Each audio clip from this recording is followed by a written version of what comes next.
again with some foundation movement for the forward shoulder roll this time versus the reverse shoulder roll. Now, these are going to overlap quite a lot, so a lot of the stuff that I focused on before is going to be very, very, very similar. In fact, the drills are pretty much exactly the same, but you have to understand about the starting position of this.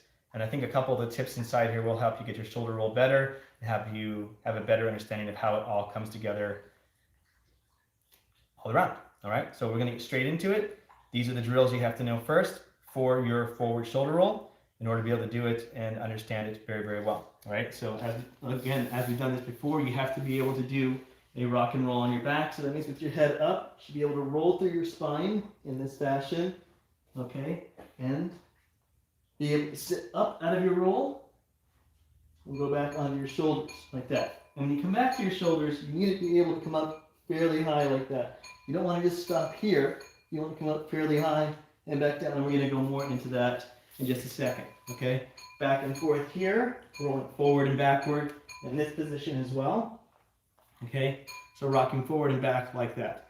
Sorry, the sounds in the background, my dog's eating, his collar's hitting the bowl, so hopefully you don't hear that too much. But rock and roll front to back like that, and then the other one is a side-to-side position roll, right? So that means that from your back position here, you should be able to, with your legs up and your hips slightly off the ground, so you're going to feel your abdominals working here, okay? You should be able to rock from one side to the other, like so. So you lift your leg, and then the other one follows after it. Okay, you can do this with straight legs as well. It might feel a little bit easier that way for you. Or if you want to do it with bent legs, you can do that too. But your legs need to pull you over. Your whole body's going from one side to the other like that, all right? So I'll show that from the back position here. Okay, from here, going from one side, okay, and then to the other side. Okay, one more room here, one side, rock to the other side. My head is up. I should not be hitting my lower back when I'm doing this. You can usually tell if you're doing this correctly because you don't bruise your lower back in the process. So you have the forward back rock and the side to side rock, okay, and that's with the spine in flexion, okay, so that allows you to roll side to side like that. Now, the other one you have to be able to do is you should be able to tuck one foot in to the hip and then other foot in front.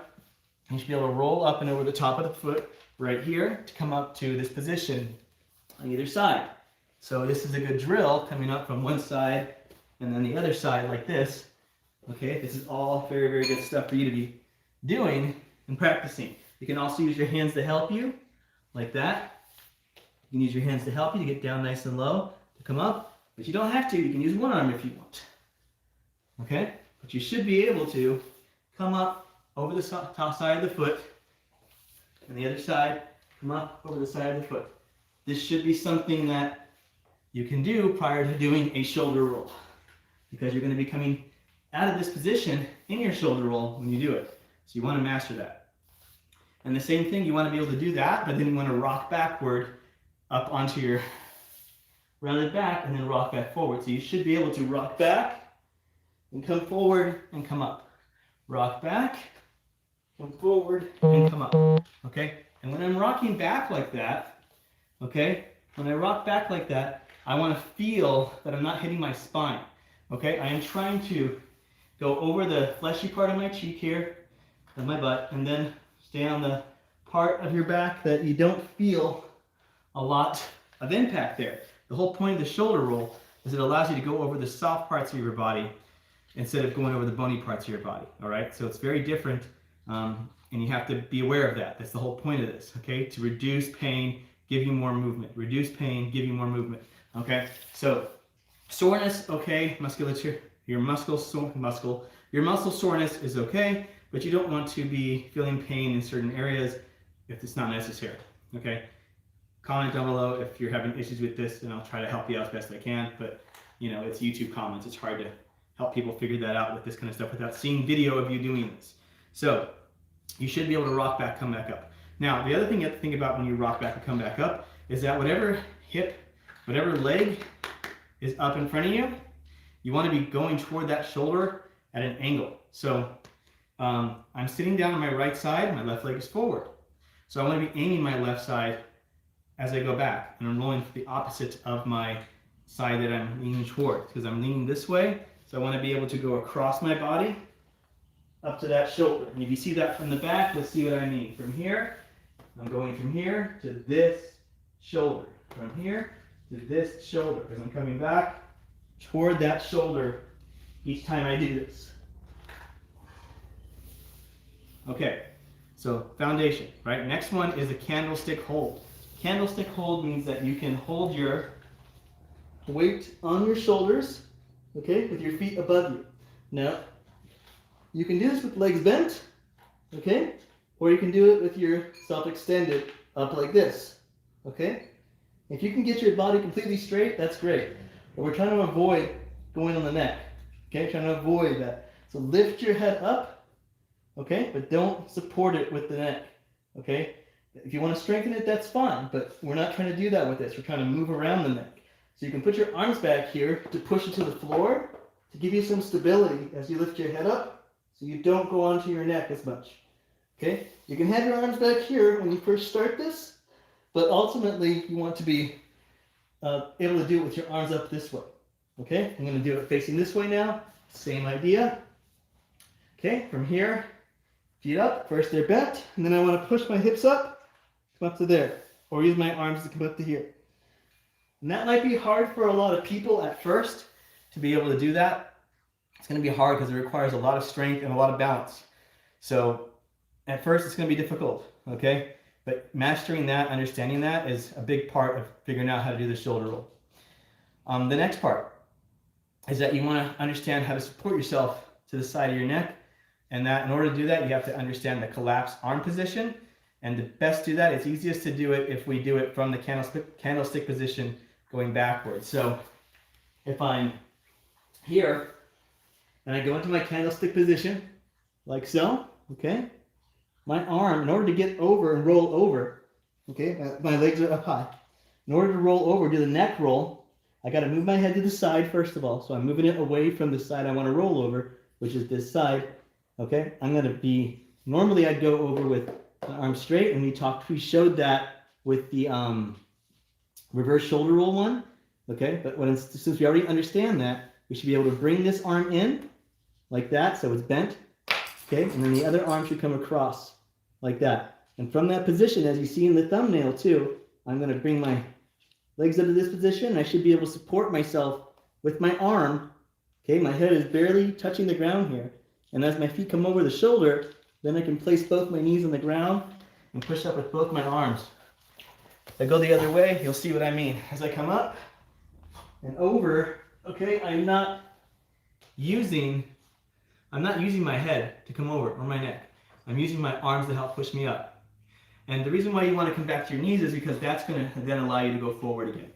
So if I have my hands in this diamond shape, thumb to thumb, index to index, okay, from here, I can come down, place my shoulder down, okay, and from there, balance on the shoulder and come over to the front, okay? And all we have to do is reverse engineer that to be able to go forward every time, right? Just like we did in the reverse shoulder roll. So if I go the opposite way here, and you probably saw that I came up in an off-side position, right? So if I go straight toward the camera here, all right, hands in diamond, come to here. Okay, from there, I'm going to drop this part, shoulder, bend into it, and this one comes across here, and I balance myself. So I'm here, and I'm on my knees here at first, and I can place my shoulder down a lot easier that way. Okay, and then I can extend with my legs. Once I'm here, okay, I can extend with my legs and push my hips over the top, and then come over, and then come out to the front. Okay, or if I go backwards, same idea here. Over the side, and I come down to my knees, okay? And that's okay for now. Coming down to your knees is okay for right now. You'll get better at this, be able to do it from standing. How do you do it from standing? First, learn how to do the kick, one leg kicks, okay? So one leg's gonna kick over from the kneeling position. So if I go forward again, I lift one leg, this is gonna give me more balance. And once my shoulder touches, I can push and extend with this bottom leg, and that pushes me over the top. I'll show you going this way. Okay, I'm here. Once I'm here, I can push and lift this leg up. And that leg lifting up, I can push off the ground like that, and that's going to pull me over the top to the other side. All right, once you start to understand that, the next step into this is just doing it from a slightly squat position, either feet flat or on the ball of the foot, doesn't matter. From here, placing both hands down, shoulder down. With my shoulders down, I kick the other leg over. I go as slow as I can, extend with this leg. So I'm here, here, extend and push, and over I go. Okay, to the back here, same idea. From here, hands down, okay. From there, placing the shoulder, extending, pushing over to the other side. And as you get better at this and start to be able to roll quicker, you'll start to feel the spots that work, feel the spots that don't. And you have to practice, you know, what is better to go closer. Do you want to be closer to here? Do you want to be out here more? You got to find the spot that works well for you, okay? Since I'm more muscular, I have more spots I can roll over. If you're a little more bony, don't have quite the muscular structure yet, you got to fine tune this drill and this roll so that you don't hit those spots. You shouldn't be hitting the lower back bones. You shouldn't be hitting this right here. If you are, that's just a learning experience for you to then learn how to get to the soft spot. So that might mean you might have to, instead of getting so close to this, close to your neck area, you go further down toward your deltoid where your muscle is, right? You might have to fine tune that. And based on your body mass, the size of the length of your limbs, everything, it's gonna slightly change for everybody. But for the most part, everyone's going from one shoulder to the opposite hip. Everyone's doing that at least for this particular type of drill, this particular type of roll, excuse me. So again, this is for soft ground kind of work. And eventually this will turn into being able to do a parkour roll, which is much higher impact, faster, or being used to move throughout the space versus just staying in one spot. And you understand that this changes based on the art that you're taking. If you're doing parkour, slightly different. If you're doing capoeira, or if you're doing a martial art, slightly different. And you have to fine tune your things, your skills for that. But there's a lot of crossover, but there's some nuances based on what you're trying to accomplish with each particular type of movement. Anyway, that's all I got for you today. If you have any questions, comment down below, and you know, like, subscribe, and stuff like that. I'll talk to you all soon. Thank you, everybody. Have a great day. End live.